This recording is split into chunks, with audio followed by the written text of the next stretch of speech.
Friends, Arvind నగర్లో 150 కేజీల కస్తూరి పసుపుతో వినాయక ప్రతిమ చేశారు. చాలా అద్భుతంగా ఉంది చూడడానికి.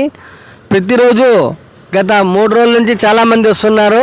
ఈరోజు 4వ రోజు. చూడడానికి నేను కూడా వచ్చాను. నా సబ్స్క్రైబర్స్ కోసం, నా ఫాలోవర్స్ కోసం చాలామంది రావడం లేదు. వినాయకుడు చూసేకి వర్క్ బిజీగా ఉండడం వల్ల కొద్దిమంది జాబ్ పర్పస్గా రాలేకపోయారు. వారందరి కోసమే చూపిస్తున్నాను. చాలామంది నా ఫ్రెండ్స్, నా ఫాలోవర్స్ అడిగారు, అన్న కస్తూరి పసుపు వినాయకుడు అరవింద్ నగర్లో చూపించండి అని. వాళ్ళ కోసమే ఈ వీడియో తీసి చూపిస్తున్నా. ఒకసారి చూసేయండి లోపల ఎలా ఉందో అనేది చూపిస్తా. ఇక లేట్ చేయకుండా ఫుల్ వీడియోలోకి వెళ్ళిపోదాం, పదండి.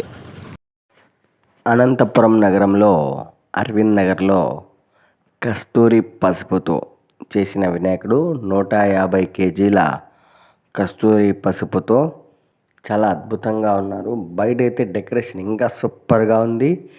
చాలామంది చాలా చోట్ల వెళ్ళలేకపోయారు కాబట్టి వాళ్ళందరి కోసమే ఈ వీడియో తీసి చూపిస్తున్నా. నా సబ్స్క్రైబర్స్, నా ఫాలోవర్స్ కోసం ప్లీజ్ ఒక్కసారి వచ్చి విజిట్ చేయండి. అంటే వినాయక చవితి అయిపోయింది, ఎందుకంటే చాలామంది విజిట్ చేసింటారు, కొంతమంది చూడలేకపోయింటారు. వారందరి కోసమే ఈ వీడియో తీసి చూపిస్తున్నా.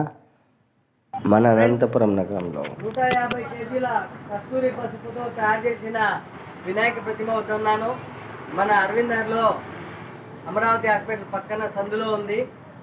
ఈరోజు 4వ రోజు, రేపు 5వ రోజు కాబట్టి ఈరోజు ఇంకా ఎవరైనా రాకుంటే రేపు మధ్యాహ్నం వరకు వచ్చి చూసి వెళ్ళండి. చాలామంది నా సబ్స్క్రైబర్స్ కోసం, ఫాలోవర్స్ కోసమే అనంతపూర్లో ఎక్కడెక్కడ వినాయకులు చాలా ఫేమస్ ఆ ప్లేస్లన్నీ చూపిస్తున్నాను. మీకోసమే వీడియో చూపిస్తున్నా.